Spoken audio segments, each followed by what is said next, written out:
If you really want to increase the length of life, your health span, and your happiness, there's basically 4 pillars that you can push on: diet, exercise, sleep, and having a rich social network. What we're showing is that if you can measure the richness, the value of your social networks, you have a huge lever to live a more effective, happier, healthier life.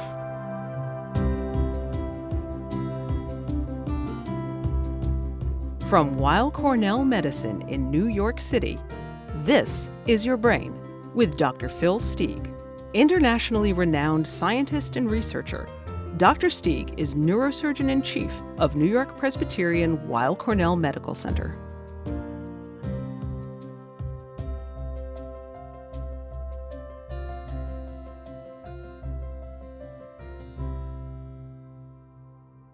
Today, we are fortunate to welcome Paul Zak, Professor of Economics, Psychology, and Management at Claremont Graduate University.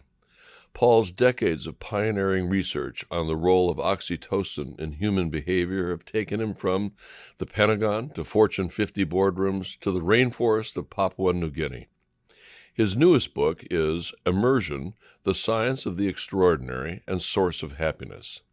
Today, we'll dive into the concept of immersion, exploring how extraordinary experiences can lead to greater well-being. Paul, thank you for being with us today. Thank you so much, Dr. Stieg.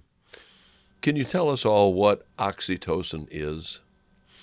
Oxytocin is a neurochemical made in the brain of mammals that my lab was the first to characterize behaviorally about 20 years ago, that classically is associated with those key mammalian behaviors: birth, breastfeeding, care for offspring.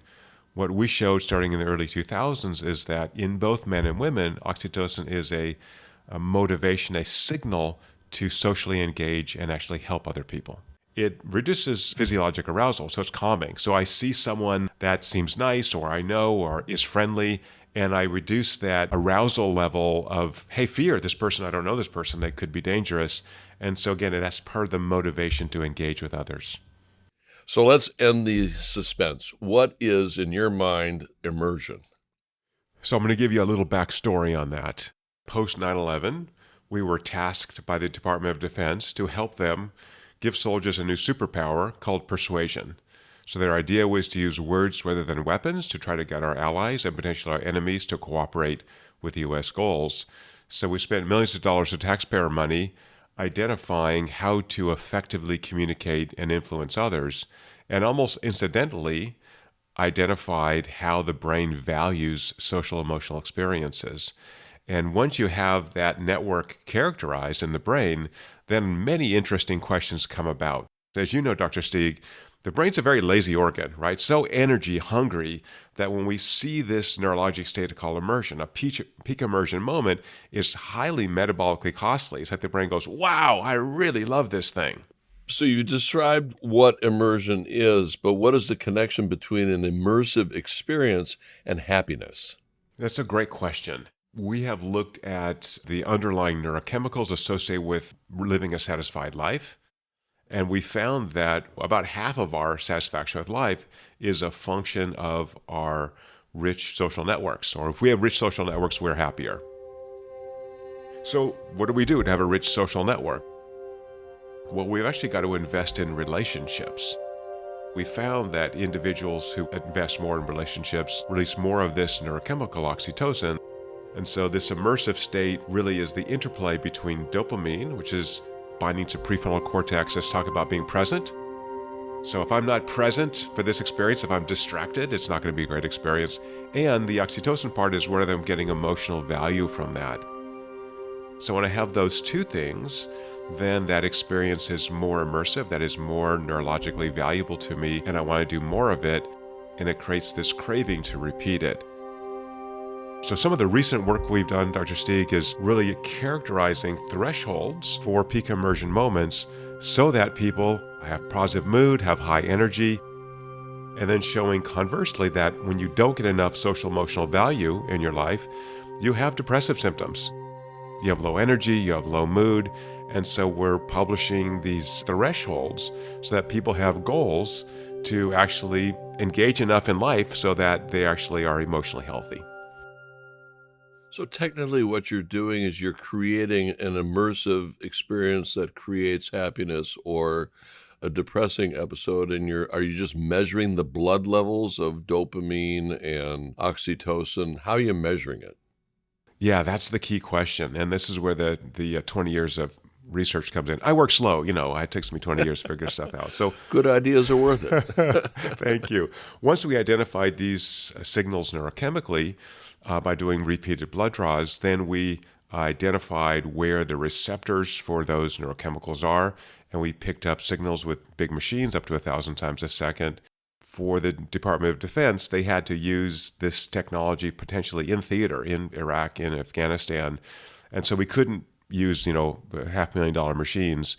And so what we found is that we can get these nice network signals from the cranial nerves. We can actually infer central brain activity from these very subtle rhythms in the cranial nerves that we're picking up through heart rate. So we created technology that pulls data from smartwatches and fitness wearables that lets us infer this state I'm calling immersion, how much I value the experience I'm having second by second, and release this in the wild so people can measure. Isn't it going to be amazing how the wearables are going to change the way we predict our healthcare situation moment to moment? Yeah, when we look at an Apple Watch and compare it to a medical grade electrocardiogram, they correlate at 0.9. I mean, it's almost a perfect device.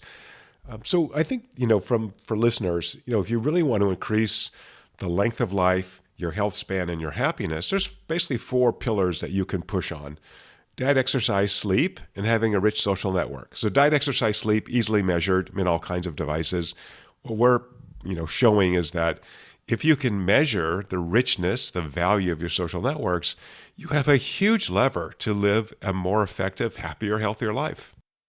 Earlier, you referred to oxytocin. I would hope a lot of people understand it's commonly referred to around childbirth and lactation for females. I don't think that it's as commonly understood in regard to its role in the male. So can you highlight what oxytocin does, the parts of the body that it actually affects? Yeah, that's a great question. So in the late 90s, I started looking at neurocorrelates for prosocial behaviors. Why are we ever nice to anybody, right? Isn't nature red in tooth and claw? Shouldn't we just steal stuff all the time and hurt people? But in fact, for humans, we see a lot of really good behavior, contrary to what we see in chimpanzees and many other primates. And so the question was, why? Oxytocin is a neurochemical, as you said, classically associated with childbirth and breastfeeding in mammals. So a couple questions. Why do men's brains make this, and what are the central effects? We started looking at the release of oxytocin. So again, this kind of very weird, evolutionarily old neurochemical, very short half-life, 3 minutes. So we had this, what we call cowboy phlebotomy, very rapid blood draws on a stimulus we thought might induce the release of oxytocin, and then gave individuals an opportunity to do something pro-social, usually share money with a stranger in some setting. And we found indeed that the more someone intentionally was nice to you, shared money, helped you, the more your brain released oxytocin and the more you reciprocated. So those receptors are found throughout the brain, but primarily the ones we're looking at are in frontal cortex, the subgenital cortex in particular, that feeds back into the midbrain dopamine system. So now we have not only a system that says, hey, this person in front of me seems to be safe or trustworthy or someone I want to interact with, release oxytocin, but that dopamine response says, oh, and by the way, you should keep doing this, right? This is actually valuable to you. Do you think there's been an evolution over time in humans in terms of the effects of oxytocin? Meaning that originally it was just kind of the primary stuff of childbearing, bonding between the mother and the child, and lactation. And for men, it's very involved in arousal and sexual function. So survival of the beast, and now it's evolved into this emotional thing as well?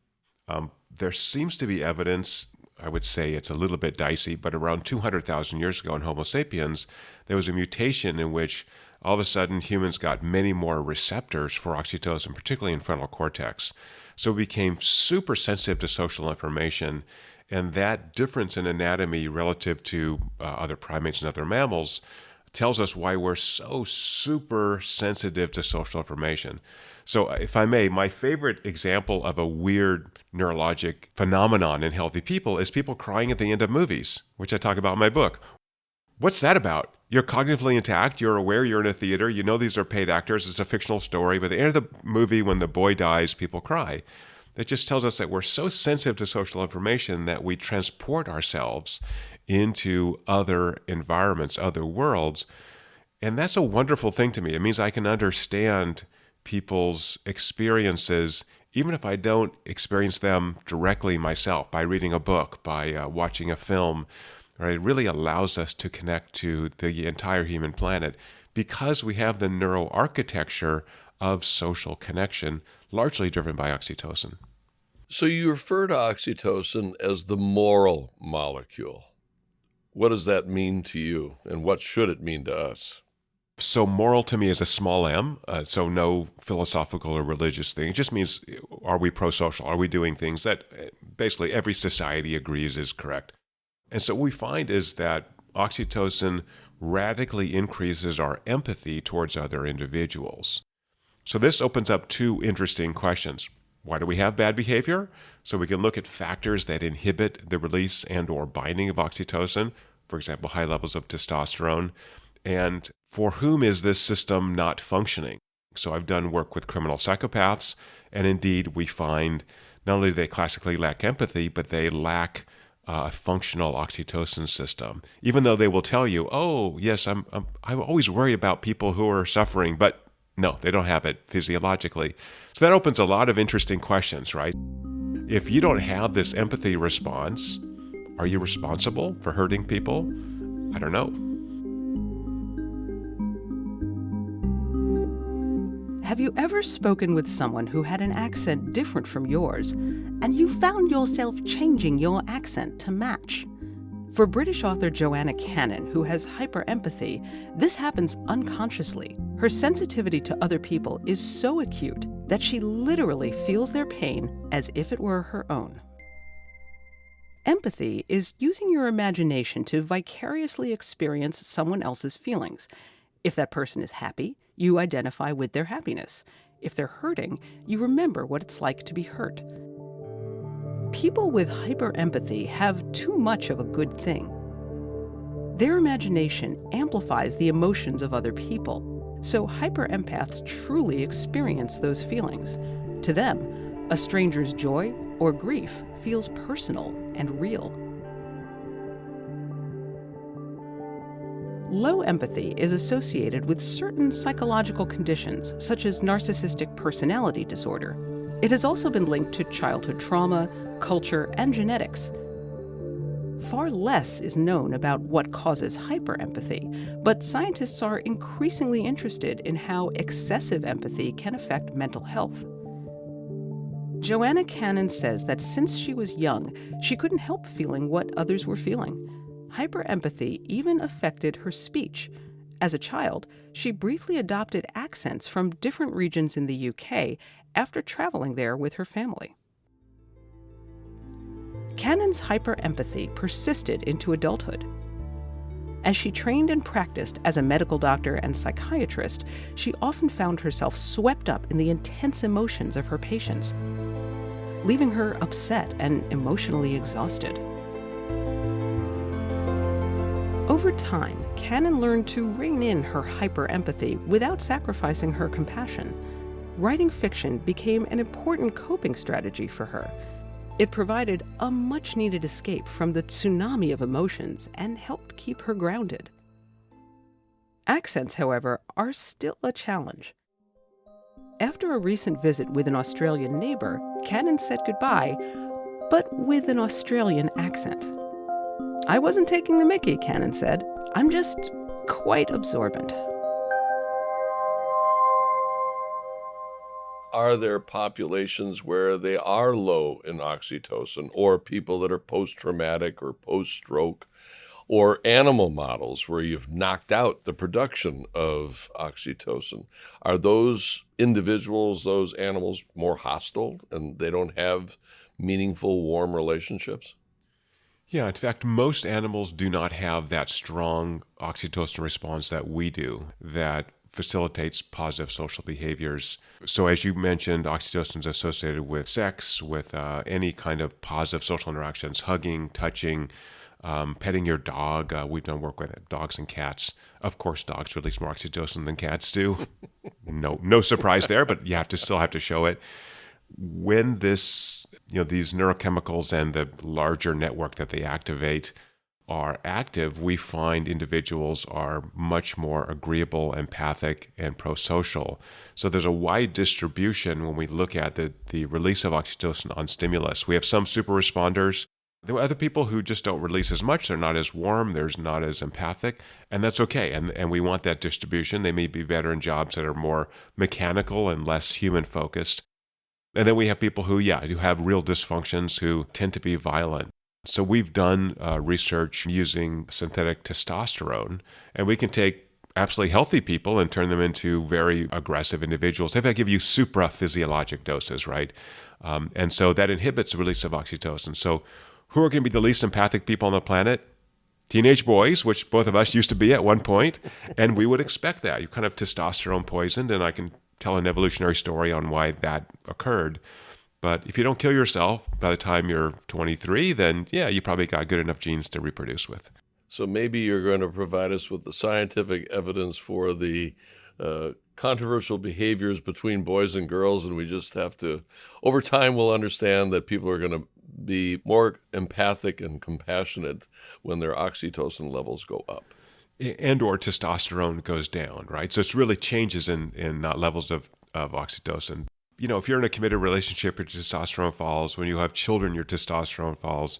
And Dr. Stieg, I only have my own experience, but if you have girl children, you pick out little frilly dresses every day, you become your oxytocin goes up. Oxytocin goes up. And so think of how nature has set this up, right? So I'm releasing all this oxytocin with my kids, and I'm less aggressive. So just to now, not to be serious for a minute, we see most crime done by males under age 30. Males over age 30 almost never start on criminal careers. Now, if you've already been a criminal, you may continue, but it really tells us that these underlying neurochemicals, which may be valuable, right? We want 80% of the U.S. military is male. Guys like doing those physical things. I've got to ask, are you being asked to testify in a lot of court cases now? I've just been asked to testify in a couple, but it's complicated, right? Because we have a lot of parallel systems in the brain, and I don't want to say, oh, this person on stimulus doesn't release oxytocin. The 2 times I tested him doesn't mean he's necessarily dysfunctional. So high levels of stress inhibit oxytocin release as well, and so we know that, right? You're stressed out. You're not your best self. So I think this is why we don't have a neurologic lie detector, in my view. There's too much variation within a person and across individuals to really say, for you as an individual, I'm sure your brain is dysfunctional. Yep. So you've looked at oxytocin in a myriad of different subjects: business, healthcare, movies, marketing, walking into the grocery store. I love that story about grocery stores and how it was designed to attract you to high volume, high dollar products within the store. Can you describe what's going on there? Right. So this area is known as narrative retail. So we talked how important that story is to increase immersion, but you can design stores, retail stores, grocery stores, so that there's also a storytelling component, and you want to put the most important items in the back of the store, like milk. So you have to go through the whole store to get there. We've shown that the most immersion increasing item in a grocery store is liquor. Go figure. And so you want to think about putting that liquor either in the beginning so that it increases your mood, or in the end so that you have this peak experience like, oh my gosh, liquor, I'm imagining all the fun I've had when I've been drinking with my friends. Not that we should drink too much. Yeah, when I read that, I went, my God, that's the Costco that I go to. The liquor store is right there. Then you go in and buy everything and you get your liquor on the way out. It's amazing. Despite all of these huge advertising firms that have made great ads, I was shocked at the percentage of movies and TV shows that fail.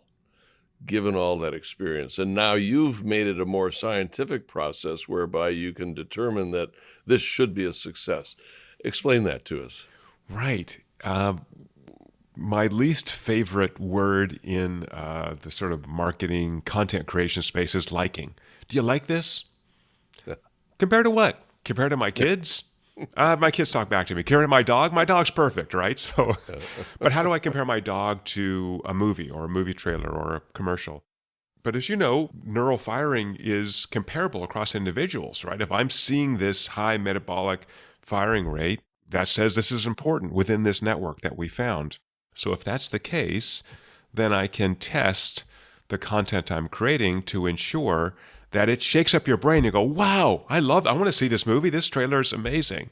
And so, yeah, we work with movie studios and ad agencies because we don't really consciously are able to report this liking response, except in the extremes. I know if I really hate something or really love it, but second by second, how do I edit this piece of content so it creates a really great experience? And that could just be, by the way, there's no brainwashing, as you know. Well, that's why I was wondering, right. Are we going to that?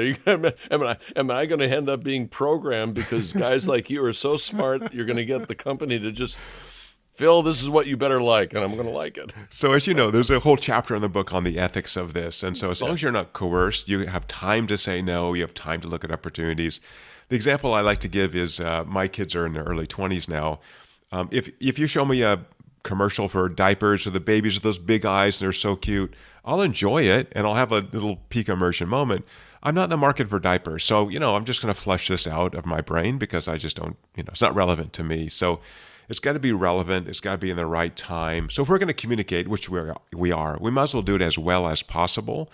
Again, as long as we're not coercing you to buy right now. Operator standing by, you have to buy now. Well, just think about it for a little bit. Given COVID, and now everybody's at home and all the meetings are Zoom and you're not going into the office, have you had to adapt your message and create ways that immerse people via Zoom? Yeah, so we did research pre-COVID because, I'm brilliant. I figure all these ideas in advance. No, we're curious about Nobel Prize is on the way. Right, that's right. Mail it to me. I was interested on the video conferencing stuff. So we actually did research showing that video conferencing gives you between 50 and 80%, depending on the person, of the immersion response as being there in person. So first of all, that's pretty good. 50 to 80%, that's great. Texting, you get about 25 or 30% versus meeting in person. So we're still getting that social interaction. Even if I'm posting on social media, I still feel like I'm connecting to my people neurologically, which I think is weird and interesting. Can you give an example of how your immersive strategies have changed social interaction or mental health outcomes? Sure. I live in the only blue zone in the United States. These are regions where people regularly live past 100. So the city is called Loma Linda, California. It's a blue zone because it's a company town. The company is a medical center. The medical center is run by a religious group called Seventh-day Adventists. They're a Protestant group, but they're also a vegetarian. They don't drink. They don't smoke. They exercise, and they tend to be in helping professions. And so what we've seen, for example, in National Institutes of Health funded research is that even retired individuals in Loma Linda are very active from a volunteering perspective. They're engaged in life. And by identifying these thresholds, the amount of social emotional engagement you need, we've shown that these individuals, by giving them a goal, a ring to close like you have for steps, were more active in their residential communities, were more likely to engage with people outside their communities because now they had a goal. And so I think for a large number of people who are lonely now, who are more isolated, it's a real call to action, both from a physical health perspective, but also a mental health perspective, to really get out there and be part of the world. And so by having, by the way, it's a free app that we made a decision to make this free. Anyone can use it, and you just have this ring to close every day, and it'll link to your calendar and tell you which are the best times of your day and which are the worst times, and you can begin to curate your life for better happiness. Last question. What's the future? Where are you going with all this? The future is really proactive mental health. I think we have developed the first digital bioassay in psychiatry that we're releasing for free. The app is called Tuesday. It's in the App Store. Anyone can download it. And it gives you goals for emotional health. And in these published research, we identify when people are in these immersion troughs where they're just not engaged in life. And I think we're talking now to health centers and digital health platforms about just having someone check on you. If you agree to share your data with your clinician, if you're vulnerable to, say, mental health disorders, have someone call you up, a social worker. Hi, Mr. Smith. I'm from Dr. Stieg's office. You shared your data with you. Looks like you might not be doing so well. We want to see if you're okay. And just having that phone call can be enough to keep people from getting into depression. So I want to be ahead of the curve from a mental health disorder. And as you know, Dr. Stieg, many medical disorders are preceded by small steps of social withdrawal. Parkinson's, autoimmune disease, heart failure, where the spouse will wife brings in a husband and says, my husband says he feels fine, doesn't want to go to dinner, doesn't want to see a movie. So that husband doesn't know that he's socially withdrawing. He just knows he's not functioning as well, but doesn't know why. Professor Paul Zak, thank you so much for being with us and enlightening us on the concept of immersion and the many avenues where immersive experiences can occur, from healthcare to going to the movies to going to a store. It's incredible how important this is and how beneficial it will be in living long and full lives. So thank you for taking the time to explain all of this to us. It's been a great pleasure. It was my pleasure as well. Thank you. This is Your Brain with Dr. Phil Stieg is produced for the Weill Cornell Medicine Department of Neurosurgery by the Really Interesting Picture Company. The episode producers are Hildy Rubin and Liz Witham. Social media management by Jillian Jean Creative. The series is directed and edited by Tom Veltri, with music by Lenny Williams. The announcer is Mindy Weisberger.